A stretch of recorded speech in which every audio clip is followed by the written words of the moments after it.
with you all the information on that. Plus, we're going to discuss the new Super League series, and including the IMG success that we're acting the. Yeah, so for those, I don't even just clip that, but just to let you know, today is, a very special day for the Rugby League Outsiders. We're going to come on to that in a minute. So, as always, a little bit of housekeeping. You have got the ability to interact with us live tonight. So you can share your comments on whatever platform you're listening to us on, watching us on, and we can share them on the screen. So, as always, we give 10 Rugby League Outsiders bonus points to the first person to comment, which you can redeem absolutely nowhere, but it gets the comments going. And as always, Karl has been out this week finding interesting news stories to talk about tonight, and we've got some belters. We're also on the cusp of the new Super League season, so no doubt that is going to dominate a lot of our chat tonight. So, Karl, what's been kind of the criteria for some of the stories you've picked out tonight? Well, we're looking at the big stars. So Super League, obviously, we've got to mention it this week. Super League starts this week, so we'll be digging into that a little bit. And like I said, a couple of outsider stories. There's a team that's had great success in the Challenge Cup, one of the outsider teams, plus Southern, like I mentioned at the start of the show, a big signing for a Southern team. Okay, so without further ado, we've got one other team, haven't we? Yeah, we have Tackle 6 this week. It's going to be great discussion. Yeah, we've got to come up with a name for this, haven't we? We're going to have like a little discussion point every week, just something perhaps a little bit different, a little bit wacky, just to get like a bit of conversation going. And I often see little stories about rugby league, and I'm like, what do other people think of that? Because it's just it's a little bit weird. Anyway, on to our first story, which, as you can see on the screen, Rugby League Outsiders is actually officially 1 year old today. We've got its nappy off, we've wiped its ass, and we're here broadcasting live to you tonight. And what a journey it's been, Craig. Yeah, I mean, looking back, we're going to show a clip in a minute. I was looking back when we started this podcast, we didn't really have a plan for it. We didn't know where we were going to go through. We started with just me and you and some local players. 6 months out, we were stood on the field at Headingley, an international match in rugby time. But it's been a crazy 12 months, enjoyable, and the podcast really grown from there. And obviously now we're on at 2 shows a week now, soon to be 3. Yeah, we've met some incredible people, one of which I think the first to comment was actually Martin Gill, who's going to feature in our clips again in a minute. One of a load of really quality guests that I've really enjoyed sort of chatting to and getting to know better. And that's one thing I would say that what this has given me with the podcast is the network of friends that's created within the rugby league community. It's just absolutely mad. My tron doesn't stop going these days. And everyone we've met who's been on the show, great people. Okay, so as we said, we've got a couple of little funny clips that we're going to play now. So hope you enjoy these as much as we do. We can't watch these clips without laughing. So let's get into it. Remember the old hot baths you used to have? Yeah. I remember this thing. Like I got in it, and it was like my freaking skin. It was just melting off because it was that hot, and I was like, what the fuck is this thing we call rugby? And we've got to mention Saints, like beating Penrith, brilliant. Unbelievable. Absolutely brilliant, wasn't it? Incredible game. Did you see the rain? They were saying, Saints will be used to playing in this, and I looked at it, it was like a tropical storm. I've never seen a tropical storm in St Helens. It was absolutely hammering it down, wasn't it? I've never experienced that in rugby league, where you feel it's a thankless task, even when... You can't have ref me too many times. Well, I'm really trying to tiptoe around it. But my girlfriend at the time bought me these really wacky Ann Summers boxer shorts, right? There was like a knob drawn on them, anyway, so I spent the whole match just running around with these Ann Summers boxer shorts hanging out the bottom of shorts. Really? How many mullets you got in the team? Quite a few. We had a mullet of the year contest last year. Yeah, we had 7 in one squad. Oh, that's proper rugby league now, isn't it? That's strong because mullets weren't. We don't have any sleeves though. We don't have enough sleeves. That's what we're missing. It's all ironic schoolboy. It's because you're middle class, isn't it? Yeah. We were going to try and make the freshers eat poo, and I didn't want to do that. Why not? So yeah. They tried to rationalise it to me as well. I was like, you can't sell this to me. It just doesn't make any sense. As a middle-aged white heterosexual male, I feel like where's this going? I'm never like free reign on social media because I'm like, some freaking vegan is going to have it in for me or something, and I think that's just this could be the last ever podcast. Might not make the cut. Yeah, they're definitely not going to make the cut. I don't think we have many vegan subscribers. No, we don't. It's a very middle class place. It is. Oh, isn't it? Yeah, we've got a Rupert and a. Have you? It's Tarquin. We've got a lot of double barrel surnames. A lot of tweed. A lot of tweed knocking around. If you've got questions, but if not, I'll carry on. What have you got? Are you just playing hard to get there? Are you too flirting? And then, did you ever do the cougar crawl? No. What's the cougar crawl? It's like I think you should show us. When I used to play against any key, can you show us the cast caterpillar as well? Can you demonstrate your ability to sing Baby Shark? Which is a belter. Baby shark, do do do do do. Baby shark, do do do do. Baby shark, do do do do. Baby shark. So there's two ways that great ideas are formed. One is in a WhatsApp group, and the other one is on the piss. Yeah. So that's one of the two. How did we come up with this then? I don't know. Yeah, well, neither of them, I don't think. Well, no, it's not a good idea. No. What sort of cost are you looking at? Yeah, so they are specific to wheelchair rugby league. I think if you look at Simo's chair, that's probably worth 4 of our chairs at the moment. is a souped up Formula One. So hate media and limelight. And genuinely. Yeah, I'm not sure it does now. It genuinely used it like I think it used to have I need a month's notice if you want to take a photo. When Martin, not even like when Martin first took over as a coach, I didn't speak to him for 2 months. No, he didn't. I was a coach. He just went, did you think, he's a bit strange? I was like, I'm just going to stay out of the way. I don't want to do anything. But I think, so when John asked me to be the ambassador for the World Cup, I think that's why. Well, I'm going to have to bring you off, mate. It's a head injury. You've banged your head. He's like, I banged my head. I'm like, yeah, you need to come off. He's like, I lost both my legs in a war. and I was like, yeah, I get that, but the protocol is you've banged your head. So by the way, if you don't know as well, this is currently the hottest podcasting studio in the world. It's like giving the service of the sun, so bear with us if we start sweating. Yeah, it's not easy, also, I'll be honest with you at the moment. There's a lot of sheep out there. I think they're going to pass out with the heat, so if you can hear the sheep, apologies for that. You should not have told me that, unfortunately. Being a Welshman. We found out we've got this player called Kelvin, a rugby union player, who drinks in the Pear Tree pub in Rugeley. This guy played no kind of rugby ever in his life. He just drank with Kelvin in the Pear Tree pub. There was absolutely loads of people turned out for that, weren't there? It's like I was saying, really, it's like watching a car crash, isn't it? You come on, 5 minutes, Baz, get him off. Get him off. I was put in the wrong position, I think, because. Is that what it was? Yeah. So they described me as I was tackling like a turnstile, basically. First 10 minutes, I'll test the referee. Turns out the fucking referee's been watching. Fill us in, Karl. What happened at the weekend? Yeah, I didn't have a good afternoon. I think... as well as getting a black eye, what else did you pick up? Well, I managed... I don't know how I quite managed it, but I managed to get 2 yellow cards... Yeah. And a red all in the same fucking game. Grand Marsh. I thought I'd been off. No, the end goes, run away, do. I'll safe at last, do. I know most of Nailed it. Absolutely great clips into that. Yeah, there is some absolute belters. I don't want to labour. Obviously, we've got the bunting up to celebrate this first year of Rugby League Outsiders. What I do want to do is just thank everybody that's watched and continues to watch and continues to help, push this podcasting forward. So, anything else to say, Karl, before we move on?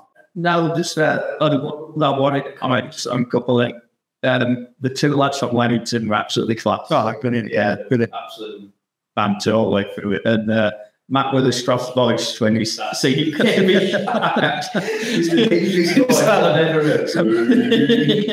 like the Barry White version. That's brilliant. Kelvin from the Pear Tree pub will always be fair. Probably never know it, but it will always be fair.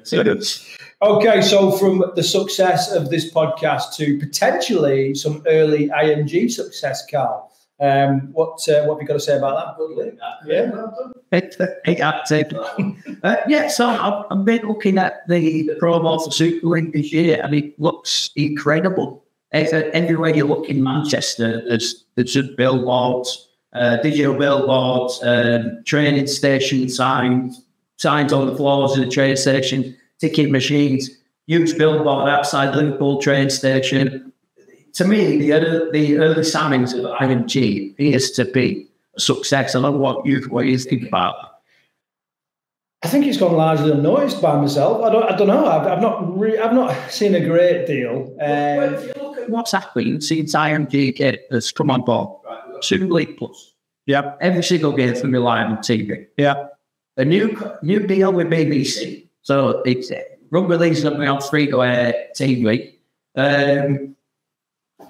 You got the World Club Challenge. It's going to be on free-to-air TV. So it just seems like they're pulling in a mass new crowd of people to the sport. I think it's done really well so far. I know it's got critics, and some people are happy with the new structure, and it's essentially closed shopping now, unless you get your points and get your ducks in a row and all the rest of it. But to me, it seems like it is a good place. Well, I mean, we're going to have our little topic of the week later on, but perhaps another talking point that we could have is rugby league coverage on the BBC. I haven't been a fan for a long time, so I don't see that as like a win, really. Super League Plus, 100%, love the idea of it. I'll be getting my full subscription to watch all those games, so I love that. So I know it's exciting, but just the fact that it's on free-to-air TV, just like the Channel 4 was. Channel 4 was brilliant, by the way. But just the fact that it's on free-to-air TV gets more eyes to a game. Yeah, agreed with that. Okay, so from the IMG success to more success, this time from an amateur club in the capital, Karl. What's this story? Yeah, so this is probably a story that's not being picked up by the mainstream media, but that's what we're all about, that's what we're singing shout about. So Jake Back from Medway Dragons signed a contract with OKR. Great little story. Used to went to London Broncos in 2022. Represented the England Community Alliance at the under-17. So local lad from Medway Dragons, he's now going to be potentially one of the biggest clubs in Super League this year. Yeah, it's definitely a club to kind of keep an eye on, and I love the idea of people signing from outside the heartlands to some of these northern clubs. Another player that will undoubtedly keep our eyes on for the season. And best of luck, Jake, if you do kind of catch a glimpse of this or you're watching or whatever, then best of luck in whatever happens up there in Hull KR. I bumped into a Hull KR fan, like a massive diehard Hull KR fan when I was in Egypt recently. Oh, yeah. And I've got this theory that you can get an Hull KR fan shouting within 3 sentences if you just keep pretending he's a Hull FC fan, right? So this is what I did. We was in the bar and I just kept saying to him, you black and white's going to go really well this year, right? And he was like, oh, fucking black and white. Honestly, within 2 sentences, he was ready to choke me out. But I can't see how Hull KR get on, and good luck to Jake as well. Anything else, Karl? There's a couple of little other new sort of transfer stories that brought this week. George Burgess, Tom Burgess. No, George. Yes, yeah, it's George. Yeah, back at Huddersfield from 2025. Solid player. I don't know what you think about that. Signing a player, announced it's 12 months in advance. It's maybe what's your thoughts on that? Well, I think it's massive because he is such a what's the word really? But force of nature almost in rugby league. Massive salary barrel accounts, like eye-watering salary. So it'd be interesting to learn a little bit more about that if it ever kind of surfaces and what have you. The other story to solid soccer up this week was Harry Bewley that's extended his contract at Leeds. As a Leeds fan, it seems to have grown up a little bit. Would you say?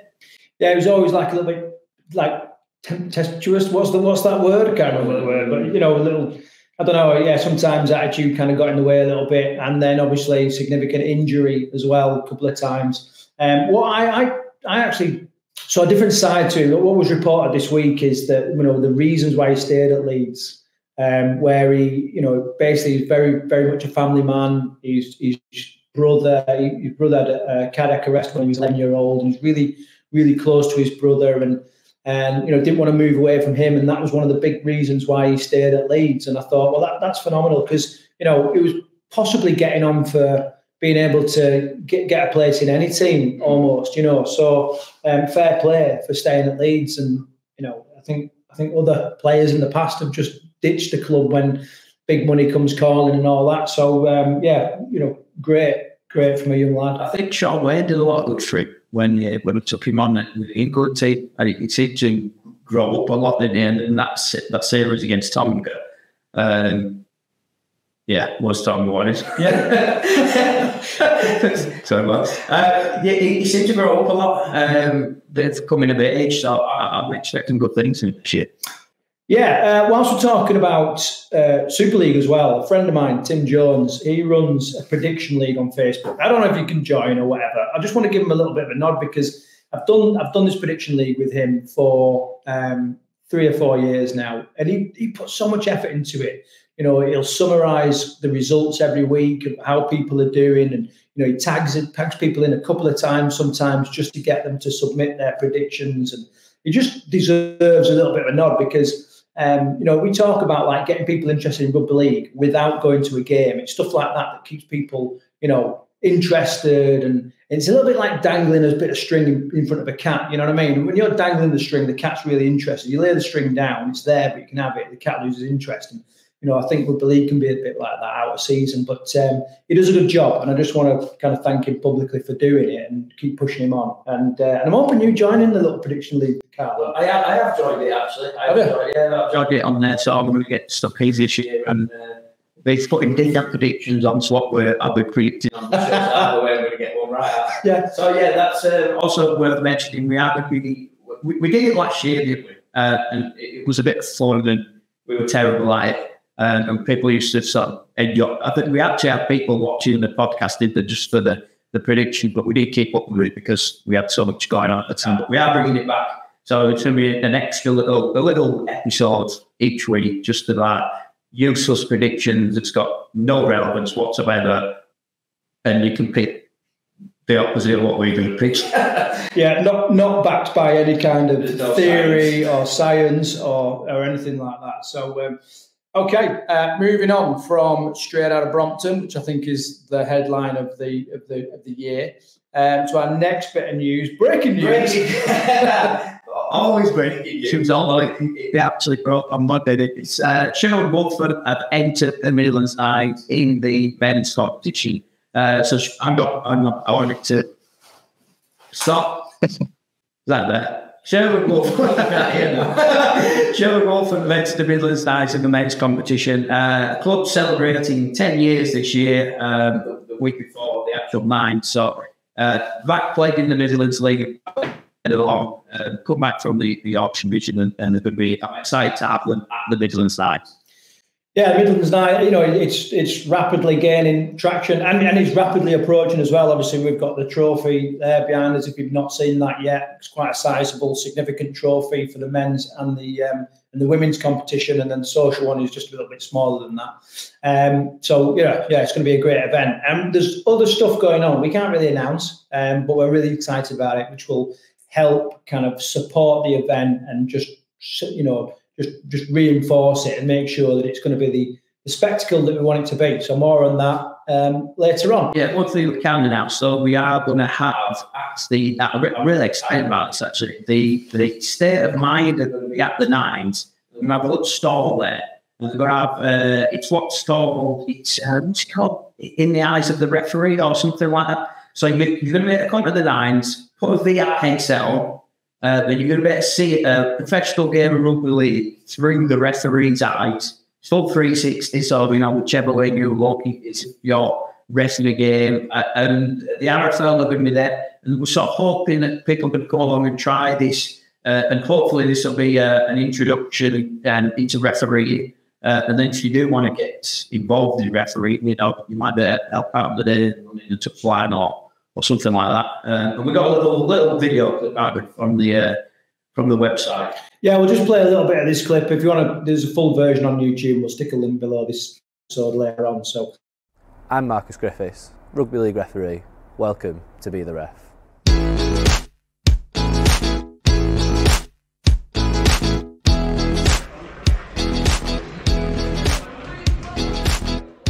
The players join us in the tunnel. We've done everything we can up to this point to be mentally and physically ready to referee the game. Getting the players out at times can be difficult because you're having to work to kick-off times.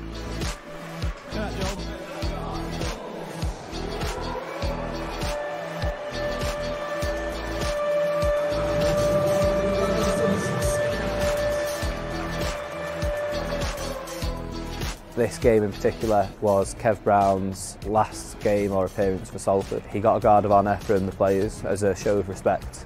After that, it's important that we turn on so that we are ready for the first tackle of the game. 10 metres, Joel, 40! This set of tackles is early in the game. Play on now. We are trying to get a flow to the game at this point. 1, move together with me, hold, go 1. So by talking to players individually, you can see me speaking to Kyle Amor in his 10 metres. Move, Kyle, 10 metres, wait, not early, Aaron. That's to encourage him to make the 10 metres. Every set, you're having to count tackles to make sure that you don't give teams one more or one less tackle. 80 sets a game, we have to count tackles, tell players to get onside, tell players to get square, hands out of the ruck. 4, move, Aaron, stand with me. And then at the end of the set, you're relying on your team to give you information through the earpiece that we wear. So whether players are onside from the kick, whether the Yeah, so that just gives you a little bit of an idea of what you can do with the VR headset and other things we've got coming on at the 9 for Canard 6.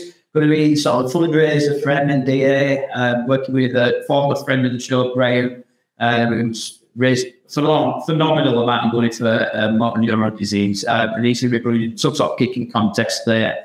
So you're taking part in one of the side pitches. Forgetting more on that, Craig, or...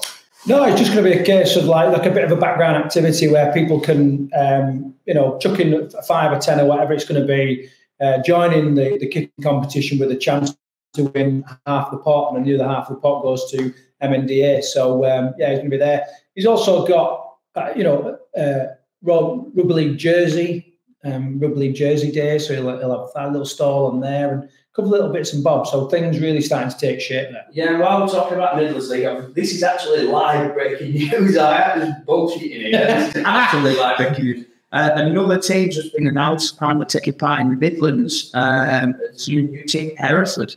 Look like they're going to be in the Merit League. So, yeah, live breaking news. That's phenomenal. And as always, anybody that's involved in that club or knows about that club, please get in touch and come on. It's not a million miles away from where we record, so it'd be good to have in a guest and to learn about this new club and how it was formed, who's involved, and what their aspirations are, really. So what else do you know, Karl? You said literally all I know. I won't say breaking news, but since I just had a message from me saying the new team's out in Hereford.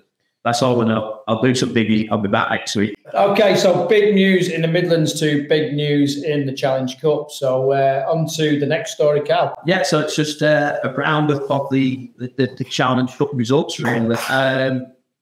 Big win for York 8 against Cornwall, knocking out the League One side. You called that. You said that's going to be a game to watch, and York are really with a chance. So, fair play. I'm not a guru or anything. Just, I think Cornwall got knocked out the other round, was challenged up by an amateur club before the Rochdale Mayfield. They knocked them out. Other notable results, obviously Featherstone picked up a big win against amateur side Thattor Heath. Bradford, very strong against North Wales Crusaders. Looking good this year, the Bulls. Of course they are. Keep an eye on them. Big win for Doncaster. Swinton, big win against West Hull. And this was a bit of a tester for Midlands Hurricanes, Rochdale Hornets, who are both in the same division. I think they actually played each other on the opening weekend of the league. So, interested in Hurricanes were sort of controlling the early parts of the game. I think they were up half time. They led Rochdale back into it. And that's how it ended. And we'll move on. Yeah, well, just a little message there from Adam Bates saying you're welcome, a little thumbs up, and no doubt a little wink of the eye. So, yeah, cheers, Adam. Oldham, another good win. League One side, Oldham knocked out Championship side Barrow Raiders. So, Oldham has spent very big this year. Sean Long in there. They're going to be a team to be. If they don't win League One this year, I'll be very surprised. Really? Yeah, I think they've spent big, really big. Who else have we got? And then obviously the Siddle Wakefield Trinity game, and that was a very close game, wasn't it, Craig, in the first half? No, they weren't. It was I saw a great picture of like Siddle, a couple of Siddle players celebrating half time, 6 points to 12. They must have thought they were really in with a chance. And then Wakefield just too fast, too strong, too fit, and pulled away in the second half with a load of unanswered points. But I'm sure for 40 minutes, those Siddle lads were just like on the moon, felt like they were on the moon. Yeah. Great effort. And then obviously the fixture that we were sort of focusing on, unfortunately we didn't get to go to the game. Hammersmith Hills Hoists, 22, West Warriors, 12 in the Battle of London. It was a big fixture. Congratulations to Hammersmith, who have now got a tie against the Halifax Blue Sox. Right. What's this Blue Sox thing? How can we call them the Blue Sox? We refuse to call them the Panthers. I don't like that. I used to read Blue Sox in it, and then it stuck in my head. So I think I should have kept it. I've got on screen now that you can see on the right-hand side, Halifax's old mascot. I'll give you 10 Rugby League Outsiders points if you can name the mascot. Oh, there's two of them. Something boy on it. Oh, you're close. I can't remember. It'd be interesting getting this show going. Billy and Bluey. Billy and Bluey. I was going to say Bluey. That was Bluey. Billy had a big orange eye, looked like Chucky. I couldn't find a picture of him though. No. Okay. Well, we did a catch up with Jared from Triple H before. Yeah, we did a short interview with him, which is going to be going out as a Rugby League Outsiders extra video that'll be going on the YouTube channel. But it was great to speak to them. Do you know what I took from this interview that we did create? They're not going there to make the numbers up. No, they're going to compete, aren't they? They are. They removed the chance of being a giant killer, a massive giant killer. And when you learn about the team, this isn't just like a load of lads that are new to rugby league chucking the ball around. Like some of these have got previous NRL academy experience. Real high caliber experience from Oz. And like you say, they're looking to upset Halifax. If Halifax have an off day, they underprepare, they underestimate them or whatever, they may well find they get caught out. Yeah, so I'm really looking forward to it, but we'll play a short clip of that now. So this is Jared from... Yeah, the Southern Conference League's certainly looking the strongest it's ever looked for a long time in it this year. Looking at Halifax then... What are your sort of expectations for this game? Are you looking to have a real crack at them? Yeah, I mean, look, the guys are just so keen for it, and as I said to them after the game on Saturday, we kind of spoke briefly about what's to come next, and ultimately, we know they're a semi-professional side. They're going to be fast, they're going to be fit, but they've got 2 arms and 2 legs, and a lot of our guys, they're in their early to mid-20s. They've all come out of NRL systems in Australia, so they've played against this caliber of player growing up. There's a lot of guys in our team who are good mates with guys playing in the Super League and the NRL, and sort of being around that quality of player. Yeah, they're not going to be overawed by the occasion, and really, I think it's a great opportunity for some of the younger blokes that could potentially be a stepping stone to bigger things. Yeah, so they're there, aren't they? They're going there to week clear. Yeah, they are. It's going to be quite interesting. You know, you've just become our like 6th club that we follow, and something like that. Yeah, so good luck, Triple H and everyone down there. All the best. Yeah, for the rest of I'll just give you a little bit of a round for the next fixtures. So you got back leagues in on Rochdale, Bradford Bulls versus the winning Vikings. Go on, Bulls. Halifax, the Triple H just said keep the Cougars who are taking off Featherstone, Sweeton Lions, the Oldham. That will be another cracker. Really interested to see how Oldham go in that one. Wakey v Hunslet, York, Acorn versus Brow Onyx, and then York versus Sheffield in the final fixture. I think they're really getting the Super League teams around that. Yeah, it's around after, Yeah, so, yeah. Get a crack at them. Okay, brilliant. All right, so we're going to move on to Tackle 6. So Tackle 6, like we said, it's a new idea, really, of what we're doing. We just want to kind of encourage a little bit of discussion, really, and get some points from you. And the question is, obviously, we've just had the Super Bowl. Now, I didn't watch the Super Bowl. I only knew it was on because like Taylor Swift was just everywhere, and how she turned up at the Super Bowl. I was like, is this an American football game, or is this like Taylor Swift's social life? You know what I mean? Yeah. So it was a bit annoying. Anyway, it sort of created the question, like, you know, they obviously promote it incredibly well. You know, that halftime advert on the TV, like to get that slot as a business is just like ridiculous. It's only available to the biggest brands in the world. So, you know, they obviously know a little bit about promotion and running a sport and all that kind of stuff. And the question is, like, what can rugby league learn from other sports? Karl, do you want to kick us off? Like, what's your take? I'm going to be again a fan. I've always, everything's over the top. It's razzmatazz. It's ridiculous. I'm not for 1 minute suggesting that the grand final of Super League is going to become as big as the NFL Super Bowl. But there's little things that we've actually already taken some of the ideas. So the Super Bowl is an event in itself. There's bands on, halftime shows, and we have taken a lot from American sport already. I think, you know, when we created Super League, that's when we came up with the names, with the Bulls and the Rhinos, and so I think that sort of thing we've already copied.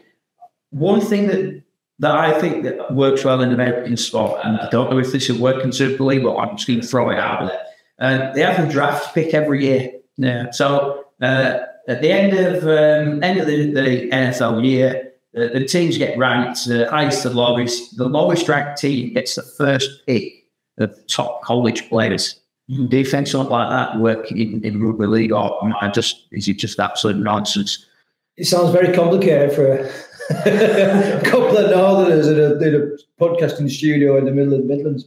I don't know. I don't know if it would inject energy and promote the game. It'd definitely make it interesting, I suppose. But I think there's just, I don't know. I think in America they've developed this thing where I think you go to NFL because it is a full afternoon of entertainment. You know, the whole lot is just like, you know, it's all encompassing, isn't it? Yeah, I think Super League teams abandoned that a little bit. Yeah, I think we're getting back into that, and I think Lee Leopards are probably trailblazing there. So yeah, you're right. The NFL, big NFL games, it's a full day out. You're on the parking lot. Well, I don't know if you do that in the British, but you're on the parking lot. They have the tailgate parties before. You know, all the fans are mixing with each other. Fan zones. There's so much going on. It's not the 80 minutes on the field. It's just that's like the afterthought. It's everything else that goes on in the day. And there's always entertainment on loads of it. It's full. It's for the full family. We had that in the early days of Super League. I think we abandoned it. Costs in goals, things like that. But like I say, the Lee Leopards with their big show before a game, lighting shows. I think that's the way forward. Yeah, I think you've hit the nail on the head there, haven't you, with regards to cost. You know what I mean? All these things do come as a cost, but and in my head, I'm thinking like, you know, we're a very traditional sport, and I just think about all those old timers, perhaps even including myself, that go to a game of rugby, get themselves a pie and peas, You know what I mean? Stands, freezes his ass off watching a bit of rugby, and then he's only too happy to kind of run away, try and get out of the car park before the queues are too big. And are we too traditionalist? You know what I mean? And I don't know. I don't know if it would work or not. We have got a couple of comments here, actually. Adam Bates saying Rugby League is getting better with using celebrities and other sports to help promote the game, being influenced by IMG for sure. So, that... We actually in Vegas, they were doing the Super League promo a couple of years ago. Yeah. NRL in Vegas have got bloody Russell Crowe. I've seen that video. I think Russell Crowe should be contractually obliged to do all Rugby League promo videos from now. Yeah. Who is it that's it's Martin Titt from the Quantum's got like a deep voice. They should have a voice off. Him and promo. Yeah, maybe good point there, Adam. Okay, and then Phil Rogers, he's posted a couple of comments actually. I'll go over those in a minute. The draft works in Aussie rules. I didn't realise they did that in Aussie rules as well. By the way, Phil did say that Jay was a very talented player. He just needs an injury-free season, so obviously looking out for. We'll be watching how he goes, and also obviously we kept an eye on the Castleton this year, boy. So we'll keep an eye on it as well. Yeah, so maybe you're onto something with this draft. Maybe it would make it a little bit more interesting. I'll tell you what I like in the NRL as well, and I'm going away a little bit, is when they do like the farewell to the players at the grand final. Yeah. You know what I mean? I think that is an amazing touch, and they all step forward and they announce all the names and everything. And that's cool. Do you know what else they do with that work? They do an all-stars game at the end of every season. So obviously an NFL split into NFC and AFC, which we could have. That I haven't said list. North versus South, right? They have like a North all-stars with a South all-stars. Maybe it's like an exhibition game at the end of the year. They didn't play that in Hawaii though, so yeah. They're always going to play it. But you say, you can't say that weather is the key to American football success, because they play it in some pretty dog shit places as well. Where it's freaking freezing as well. So pretty bad. They have to dig the seats out before many of that games just to get them on. The weather's that bad yet. Okay. So interesting one. Definitely some interesting comments there. Anything else, Karl, on the regards to what I tell you what, I wrote in here quite often when I get given a question, I like to look at the inverse of it, and the inverse is what have other sports learned from rugby league. And I think we were the first to kind of, we led the way, kind of Sky coverage, fourth official type thing. You know what I mean? The video referee was without doubt Rugby League's biggest success, and there's every sport's covered it. Yeah. And done a worse job than we have. The VAR is absolutely terrible in football. The TMO is absolutely useless in rugby union. It just stops the game even more. It works in rugby league. It's perfect. It's going to be a bunker system this year as well. I know. I saw this, and I didn't really put any time to it. I just thought the fourth official would be at the game, and I think they will be at some games. But most of the fourth official, that's hard for me to say, will be based at their headquarters in Wilmslow, remote from the game. That'll be quite. It's how they do it in the NRL, isn't it? So I don't think we should judge too much. We'll see how it goes. Yeah. Okay, that's it for comments. Karl, we're into a little bit of a look forward then. So, what's coming up in the next week or so? Right. Okay. So, although we don't usually touch on Super League too much, this week's podcast episode, we're going to be looking at the ins and the outs of the Super League teams, giving our little predictions and who we think. Yeah. So, I can't wait. It's been so long, hasn't it, since the Super League's been back. I just can't wait to get stuck into it again. Yeah, it has, and I can't wait, and all the extra games, Super League Plus, and all that is going to make it even better, I think. So, we'll be doing that. We'll probably drop that on a Wednesday. Do you think, Karl, when we do the predictions? Predictions on Wednesday. We'll try and get that every Wednesday, and then this week's podcast episode will be a look at the Super League this year. Yeah. Okay. After that. That's it, mate. What's this? What's this slide here then? Oh, it's just a bigger version of that. There's nothing like League, yeah. All right, okay. Zoom in, zoom out, zoom in, zoom out. Stop it. Okay, that's it, Cal. So another great live show. Any little afterburners to finish off on? No, the Dublin Exiles video needs a few more views. Like the guys in Dublin were absolutely brilliant. If you want to learn a bit more about Irish Rugby League and how Dublin Exiles are going, get on our YouTube channel and that's it. Brilliant little episode. Okay, so we're going to wrap it up. Thanks to all those people that have watched and have commented and liked, etc. Make sure that you follow us on YouTube to get all the extra clips, episodes, predictions, all that kind of stuff that we've shared. And if anybody's up for being a guest, I want to come and join us, whether it's on the phone or here in the studio, then drop us a line and give us a call and we'll get you on. So, from me, thank you very much and see you later. Yeah, and for me, thank you for sharing our birthday episode with us 1 year old today. It's been a blast and really enjoyed.